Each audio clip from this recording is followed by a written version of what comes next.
ಕೇಸರಿ ಪಾಳ್ಯದಲ್ಲಿ ಹಗ್ಗ ಜಗ್ಗಾಟ ನಡೀತಾನೆ ಇದೆ. ಒಂದು ಕಡೆ ಒಂದಷ್ಟು ಕ್ಷೇತ್ರಗಳಿಗೆ ಟಿಕೆಟ್ ಫಿಕ್ಸ್ ಅಂತ ಹೇಳಲಾಗ್ತದೆ, ಅವರೇ ಮತ್ತೊಮ್ಮೆ ಅಭ್ಯರ್ಥಿಗಳಾಗಿ ಕಣಕ್ಕೆ ಧುಮುಕ್ತಾರೆ ಅಂತ ಹೇಳಲಾಗ್ತಾ ಇದ್ದು. ಮತ್ತೊಂದು ಕಡೆ ಇರುವಂಥ ಕೆಲ ಹಾಲಿ ಸಂಸದರಿಗೆ ಸ್ಕೋಪ್ ಕೊಡುವಂಥ ಸಾಧ್ಯತೆಗಳು ಕಂಡು ಬರ್ತಾ ಇದೆ. ಆ ಮೂಲಕ ಕೇಸರಿ ಮನೆಯಲ್ಲೂ ಕೂಡ ಟಿಕೆಟ್ ಹಂಚಿಕೆ ವಿಚಾರವಾಗಿ ಹಗ್ಗ ಜಗ್ಗಾಟಗಳು ನಡೀತಾ ಇದೆ.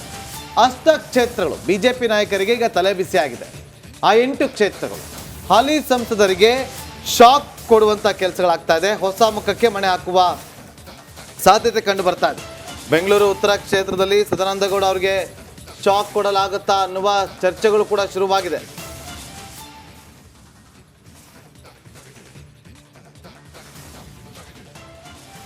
ಮೊದಲಿಗೆ ಈಗ ನಳಿನ್ ಕುಮಾರ್ ಕಟೀಲ್ ಅವರು ಇವತ್ತು ಬಹಳ ಬೇಸರದಿಂದ ಮಾತಾಡಿದ್ರು. ಮೊದಲಿಗೆ ಆ ಬೈಟನ್ನು ನೋಡ್ಕೊಂಬರೋಣ, ಆಮೇಲೆ ಯಾವುದು ಆ ಅಷ್ಟ ಕ್ಷೇತ್ರಗಳು ಅಂತೇಳಿ ಎಕ್ಸ್ಪ್ಲೇನ್ ಮಾಡ್ತಿದ್ದೆ. ನಾನೊಬ್ಬ ಸಾಮಾನ್ಯ ಕಾರ್ಯಕರ್ತನಾಗಿದ್ದೆ. ನಾನು ಬಂದಿರತಕ್ಕಂಥದ್ದು ವಿಚಾರಕ್ಕೋಸ್ಕರ, ಸಂಘದ ಕಾರ್ಯಕ್ಕೋಸ್ಕರ ಬಂದಿದ್ದೆ. ಬಿ ಜೆ ಪಿ ಕೆಲಸ ಮಾಡು ಅಂತ ಹೇಳಿದ್ರೆ ಬಿ ಜೆ ಪಿ ಕೆಲಸ ಮಾಡಿದೆ, ಲೋಕಸಭೆಗೆ ನಿಲ್ಲು ಅಂತ ಹೇಳಿದ್ರೆ ಲೋಕಸಭೆಗೆ ನಿಂತೆ, ರಾಜ್ಯಾಧ್ಯಕ್ಷ ಆಗೋರ ಯಾವ ಪಾರ್ಟಿಯಲ್ಲಿ ಒಬ್ಬ ಸಾಮಾನ್ಯ ಕಾರ್ಯಕರ್ತರ ರಾಜ್ಯಾಧ್ಯಕ್ಷ ಆಗ. ಹಾಗಾಗಿ ಇಲ್ಲಿ ಯಾರನ್ನೂ ತುಳಿದಿಲ್ಲ. ಅವಕಾಶ ಸಿಕ್ಕಾಗ ನನಗೆ ನ್ಯಾಯ ಸಿಕ್ಕಿದೆ, ಅವಕಾಶ ಸಿಕ್ಕಾಗ ಸಿಗಲಿಲ್ಲ ಅಂತಂದರೆ ಅನ್ಯಾಯ ಆಗಿದೆ ಹೇಳುವ ಹಕ್ಕು ನಮಗಿಲ್ಲ. ಯಾಕಂದರೆ ಪಾರ್ಟಿ ಅದು ಎಲ್ಲರನ್ನೂ ಬೆಳೆಸ್ತದೆ ಪಾರ್ಟಿ. ಒಂದು ಸಾರಿ ಯಾರಿಗೂ MP ಸೀಟ್ ಸಿಕ್ಕಿಲ್ಲ, ಯಾರಿಗೂ MLA ಸೀಟ್ ಸಿಕ್ಕಿಲ್ಲ, ಅವನೊಂದು ಕೈ ಬಿಟ್ಟಿದೆ ಅಂತ ಅರ್ಥ ಅಲ್ಲ. ಅವನಿಗೆ ಮುಂದಕ್ಕೆ ಬಹಳಷ್ಟು ಅವಕಾಶಗಳು ಸಿಗ್ಬೋದು, ಕೆಲಸ ಮಾಡು ಅಂತ ಕೊಟ್ಟಿರ್ಬೋದು. ಪಾರ್ಟಿ ಕೆಲಸ ಮಾಡಲಿಕ್ಕೆ ಜನ ಬೇಕಲ್ಲ, ಪಾರ್ಟಿ ಕೆಲಸ ಮಾಡಲಿಕ್ಕೆ ಅವಕಾಶಗಳಿವೆ, ಮಾಡ್ಬೋದು. ರಾಷ್ಟ್ರೀಯ ನಾಯಕರು ಯೋಚನೆ ಮಾಡ್ಕೊಂಡು ಮಾಡ್ತಾರೆ.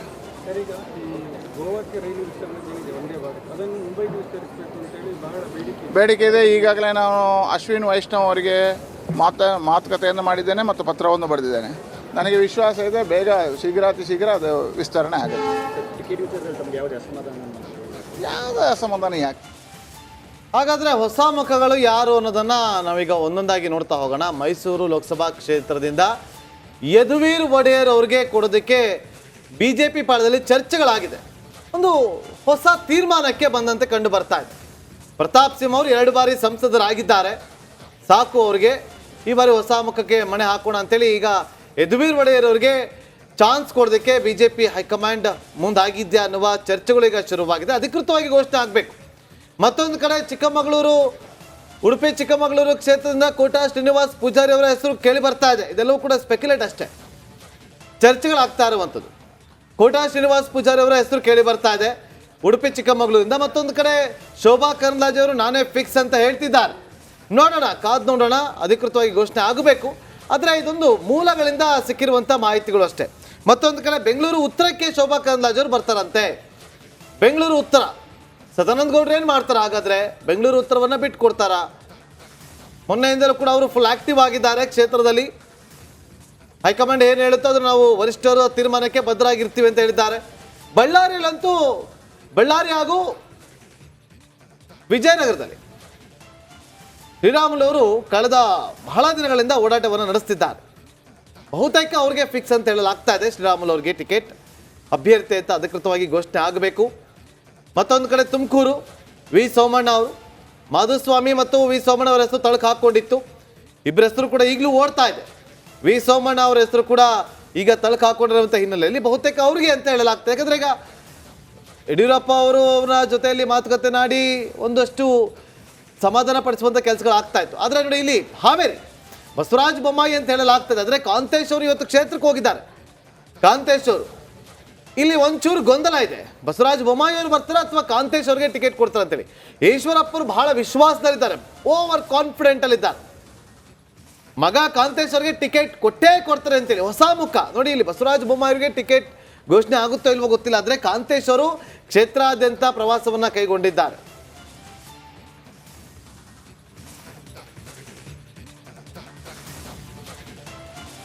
ರೈಟ್. ಹಾಗಾದರೆ ಯಾರಿಗೆ ಮಿಸ್ ಆಗತ್ತೆ ಟಿಕೆಟ್ ಅಥವಾ ಯಾರಿಗೆ ಸಿಗತ್ತೆ? ನಿನ್ನೆ BJP CC ಕಮಿಟಿ ಮೀಟಿಂಗ್ ನಡೆದಿದೆ. ಸೊ ಅದರಲ್ಲಿ ಏನಾಯಿತು ಇನ್ನೂ ಕೂಡ ಈ ಕ್ಷಣದಲ್ಲಿ ನಾವು ಯಾವುದನ್ನು ಹೇಳೋಕ್ಕಾಗಲ್ಲ. ಆದರೆ ಸ್ಪೆಕ್ಯುಲೇಷನ್ಸ್ ಅಂತೂ ಬೇಕಾದಷ್ಟು ಬರ್ತಾ ಇದೆ. ಉಡುಪಿ ಚಿಕ್ಕಮಗಳೂರು ಅಖಾಡ BJPಗೆ ಸಿಕ್ಕಾಪಟ್ಟೆ ಕಗ್ಗಂಟಾಗಿಬಿಟ್ಟಿದೆ. ಒಂದು ಕಡೆ ನಾವು ನೋಡಿದ್ವಿ ಗೋ ಬ್ಯಾಕ್ ಶೋಭಕ್ಕ ಅಂತ ಅಲ್ಲಿ ಅಭಿಯಾನ ನಡೀತು. ಅಲ್ಲಿ ಬಣ್ಣ ರಾಜಕೀಯ BJPಯನ್ನು ತಿಂದು ಹಾಕ್ತಾ ಇದೆ ಅಂತ ಹೇಳಲಾಗ್ತಾ ಇದೆ. ಅಸಮಾಧಾನಗೊಂಡಿದ್ದಂಥ CT ರವಿಗೆ ಹೈಕಮಾಂಡ್ ಬುಲಾವ್ ಬಂದಿದೆ. ಇವತ್ತು ವರಿಷ್ಠರನ್ನ ಭೇಟಿ ಆಗೋದಕ್ಕೆ ಸಿ ಟಿ ರವಿ ದೆಹಲಿಗೆ ತೆರಳುತ್ತಾ ಇದ್ದಾರೆ ಅನ್ನುವಂಥದ್ದು. ಸೊ ಅಲ್ಲಿ ಸಾಲ್ವ್ ಮಾಡ್ತಾರೆ ಉಡುಪಿ ಚಿಕ್ಕಮಗಳೂರು ವಿಚಾರವನ್ನ. ಯಾಕಂತಂದ್ರೆ ಬೆಂಗಳೂರು ಉತ್ತರದಿಂದ ಶೋಭಾ ಕರಂದ್ಲಾಜೆ ಅವರಿಗೆ ಟಿಕೆಟ್ ಸಿಗತ್ತೆ ಅಂತ ಹೇಳಲಾಗ್ತಾ ಇದೆ. ಆದರೆ ಅದಿನ್ನೂ ಕೂಡ ಊಹಾಪೋಹಗಳಷ್ಟೇ, ಖಚಿತವಾಗಿ ಯಾವುದು ಕೂಡ ನಿರ್ಧಾರ ಆಗಿಲ್ಲ. ಅಸಮಾಧಾನಗೊಂಡಿರ್ತಕ್ಕಂಥ ಸಿ ಟಿ ರವಿ ಅವರನ್ನ ಹೇಗೆ ಸಮಾಧಾನ ಮಾಡ್ತಾರೆ? ಚಿಕ್ಕಮಗಳೂರು ಹಲವು ವರ್ಷಗಳಿಂದ ಉಡುಪಿ ಚಿಕ್ಕಮಗಳೂರು ಬಿಜೆಪಿ ಭದ್ರಕೋಟೆ, ಅದನ್ನು ಯಾವ ಕಾರಣಕ್ಕೂ ಬಿಟ್ಟು ಕೊಡೋಕ್ಕಾಗಲ್ಲ. ಈ ಕಡೆ ಕಾಂಗ್ರೆಸ್ನಿಂದ ಜಯಪ್ರಕಾಶ್ ಹೆಗಡೆ ಇನ್ನೂ ಕೂಡ ಅಂತಿಮವಾಗಿಲ್ಲ, ಆದರೆ ಹೆಸರು ಪ್ರಬಲವಾಗಿ ಕೇಳಿ ಬರ್ತಾ ಇದೆ. ಒಂದು ವೇಳೆ ಜಯಪ್ರಕಾಶ್ ಹೆಗಡೆ ನಿಂತರೆ ನಿಜವಾಗ್ಲೂ ಅಲ್ಲೊಂದು ಟಫ್ ಫೈಟ್ ಕ್ರಿಯೇಟ್ ಆಗುತ್ತೆ. ಅದನ್ನ ಹೇಗೆ ಇವರು ಫೇಸ್ ಮಾಡ್ತಾರೆ? ಅದಕ್ಕೆ ಸಿ ಟಿ ರವಿ ಅವರ ಬೆಂಬಲ ಬೇಕೇ ಬೇಕು ಬಿಜೆಪಿಗೆ. ಹಾಗಾಗಿ ಅವ್ರನ್ನ ಸಮಾಧಾನ ಮಾಡೋಕ್ಕೆ ಕರೆದಿದ್ದಾರೆ ಅನ್ಸುತ್ತೆ. ಇನ್ನಷ್ಟು ಅಪ್ಡೇಟ್ ಪಡ್ಕೊಳ್ಳೋಣ. ಇದು ಈ ವಿಚಾರಕ್ಕೆ ಸಂಬಂಧಪಟ್ಟಂಗೆ ನಮ್ಮ ಆಂಕರ್ ರಂಜಿತ್ ದೆಹಲಿಯಿಂದ ಅಲ್ಲೇ ನಿಂತ್ಕೊಂಡು ಅಲ್ಲಿನ ಮೂಲಗಳಿಂದ ಸುದ್ದಿಯನ್ನು ಕಲೆಕ್ಟ್ ಮಾಡಿ ನಮಗೆ ಮಾಹಿತಿಯನ್ನು ಕೊಡ್ತಾ ಇದ್ದಾರೆ. ರಂಜಿತ್, ಉಡುಪಿ ಚಿಕ್ಕಮಗಳೂರು ಕ್ಷೇತ್ರಕ್ಕೆ ಸಂಬಂಧಪಟ್ಟ ಹಾಗೆ ಸಿ ಟಿ ರವಿ ಅವ್ರನ್ನ ವರಿಷ್ಠರು ಕರೆದು ಮಾತನಾಡಿಸ್ತಾ ಇದ್ದಾರೆ ಅಂತ. ಮೋಸ್ಟ್ ಕ್ರೂಷಿಯಲ್ ಬಿಜೆಪಿ ಭದ್ರಕೋಟೆ ಅನ್ಸ್ಕೊಂಡಿರ್ತಕ್ಕಂಥ ಕ್ಷೇತ್ರ. ಸುಲಭವಾಗಿ ಸುಮ್ಮನೆ ಒಳಜಗಳ ಅಂತ ಬಿಟ್ಕೊಟ್ಟು ಬಿಡಕ್ಕೆ ಬರೋದಿಲ್ಲ. ಅಲ್ಲಿ ಜಯಪ್ರಕಾಶ್ ಹೆಗಡೆ ಕಾಂಗ್ರೆಸ್ಸಿಂದ ಕಂಟೆಸ್ಟ್ ಮಾಡಿದ್ರೆ ಇವ್ರಿಗೆ ಭಾಳ ಅದು ಟಫ್ ಆಗುತ್ತೆ. ಸುಮ್ಮನೆ they can't take people as granted. ಯಾರು ನಿಲ್ಸಿದ್ರು ವೋಟ್ ಮಾಡಿಬಿಡ್ತಾರೆ ಅಂತ ಹೇಳೋಷ್ಟು ಹಿಂದಿನ ಬಾರಿಯಷ್ಟು ಸುಲಭ ಇಲ್ಲ ಉಡುಪಿ ಚಿಕ್ಕಮಗಳೂರು. ಸೊ ಉಡುಪಿ ಚಿಕ್ಕಮಗಳೂರು ಕ್ಷೇತ್ರಕ್ಕೆ ಸಂಬಂಧಪಟ್ಟಂಗೆ ಏನು ಅಪ್ಡೇಟ್ ಇದೆ? ಖಂಡಿತವಾಗ್ಲೂ ಕೂಡ ಶ್ರೀಲಕ್ಷ್ಮಿ, ಉಡುಪಿ ಚಿಕ್ಕಮಗಳೂರು ಲೋಕಸಭಾ ಕ್ಷೇತ್ರ ಅದು ಬಿಜೆಪಿಯ ಭದ್ರಕೋಟೆ. 2019 ಲೋಕಸಭಾ ಚುನಾವಣೆಯ ಸಂದರ್ಭದಲ್ಲೂ ಕೂಡ ಉಡುಪಿ ಚಿಕ್ಕಮಗಳೂರು ಲೋಕಸಭಾ ಕ್ಷೇತ್ರದಲ್ಲಿ ಗೋ ಬ್ಯಾಕ್ ಶೋಭಾ ಕರಂದ್ಲಾಜೆ ಅಂತೇಳಿ ದೊಡ್ಡ ಮಟ್ಟದಲ್ಲಿ ಬಿಜೆಪಿಯ ಕಾರ್ಯಕರ್ತರೇ ಅಲ್ಲಿ ಕ್ಯಾಂಪೇನ್ ಅನ್ನು ಮಾಡಿದ್ರು. ಬಹುತೇಕ ಶೋಭಾ ಕರಂದ್ಲಾಜೆ ಅವರಿಗೆ ಟಿಕೆಟ್ ಸಿಕ್ತು ಅಂತೇಳಿ ಗೊತ್ತಾದ ನಂತರ ಅದೇ ಬಿಜೆಪಿಯ ಕಾರ್ಯಕರ್ತರು ಅಥವಾ ಕ್ಯಾಂಪೇನ್ ಮಾಡಿದವರೇ ಶೋಭಾ ಕರಂದ್ಲಾಜೆ ಅವರಿಗೆ ವೋಟ್ ಹಾಕಿ ಅವರನ್ನ ಅಭೂತಪೂರ್ವವಾಗಿ ಗೆಲ್ಲಿಸಿದ್ದನ್ನು ನಾವು ನೋಡಿದ್ದೀವಿ. ಈ ಬಾರಿ ಉಡುಪಿ ಚಿಕ್ಕಮಗಳೂರು ಲೋಕಸಭಾ ಕ್ಷೇತ್ರದಲ್ಲಿ ಮತ್ತೊಬ್ಬರು ಆಕಾಂಕ್ಷಿ ಅಂತ ಹೇಳಿದರೆ ಅದು ಸಿ ಟಿ ರವಿ ಕಳೆದ ಬಾರಿ ವಿಧಾನಸಭಾ ಚುನಾವಣೆಯಲ್ಲಿ ಸೋತಿರೋದ್ರಿಂದ ಅವರ ಬೆಂಬಲಿಗರೆಲ್ಲರೂ ಕೂಡ ಈ ಬಾರಿ ಸಿ ಟಿ ರವಿ ಅವರಿಗೆ ಟಿಕೆಟ್ ಕೊಡಬೇಕು ಲೋಕಸಭಾ ಕ್ಷೇತ್ರದಲ್ಲಿ ಅನ್ನೋದನ್ನ, ಉಡುಪಿ ಚಿಕ್ಕಮಗಳೂರು ಕ್ಷೇತ್ರದಲ್ಲಿ ಅನ್ನೋದನ್ನ ಗಟ್ಟಿ ಧ್ವನಿಯಲ್ಲಿ ಹೇಳ್ತಾ ಇದ್ದಾರೆ. ಈ ಶೋಭಾ ಕರಂದ್ಲಾಜೆ ಅವರಿಗೆ ಗೋ ಬ್ಯಾಕ್ ಅನ್ನುವ ಕ್ಯಾಂಪೇನ್ ಮಾಡೋದು ಮೊನ್ನೆ ಏನು ಚಿಕ್ಕಮಗಳೂರು ಬಿಜೆಪಿ ಕಚೇರಿಯಲ್ಲಿ ನೇರ ಒಂದು ಮುಜುಗರ ಆಗುವ ರೀತಿಯಲ್ಲಿ ಬಿಜೆಪಿ ಕಾರ್ಯಕರ್ತರು ಟಿಕೆಟ್ ಕೊಡಬಾರ್ದು ಅನ್ನೋ ರೀತಿಯಲ್ಲಿ ನಡೆದುಕೊಂಡ್ರಲ್ಲ, ಅದರ ಹಿಂದೆ ಸಿ ಟಿ ರವಿ ಅವರ ಬೆಂಬಲಿಗರ ಒಂದಿಷ್ಟು ಕೆಲಸವೂ ಕೂಡ ಅವರ ಬೆಂಬಲಿಗರ ಕೈವಾಡ ಇತ್ತು ಅನ್ನೋದ್ರ ಬಗ್ಗೆ ಎಲ್ಲವೂ ಕೂಡ ಪಕ್ಷದ ಒಳಗಡೆ ಅಥವಾ ಆ ಕ್ಷೇತ್ರದಲ್ಲಿ ಚರ್ಚೆ ಆಗ್ತಿರುವಂಥ ವಿಚಾರ. ನೀವು ಹೇಳ್ದಂಗೆ ಜಯಪ್ರಕಾಶ್ ಹೆಗ್ಡೆ ಅವರು ಹಿಂದೆ ಕೂಡ ಉಡುಪಿ ಚಿಕ್ಕಮಗಳೂರು ಲೋಕಸಭಾ ಕ್ಷೇತ್ರದ ಸಂಸದರಾಗಿ ಕೆಲಸ ಮಾಡಿದವರು. ಆ ಕ್ಷೇತ್ರದ ನಾಡಿ ಮಿಡಿತ ಜಯಪ್ರಕಾಶ್ ಹೆಗ್ಡೆ ಅವರಿಗೆ ಗೊತ್ತಿದೆ. ಬ್ಯಾಕ್ವರ್ಡ್ ಕ್ಲಾಸ್ನ ಅಧ್ಯಕ್ಷರಾಗಿ ಅವರು ಒಳ್ಳೆ ಕೆಲಸ ಮಾಡಿದ್ದಾರೆ. ಈಗ ಅದರಿಂದ ಹೊರಗಡೆ ಬಂದಿದ್ದಾರೆ.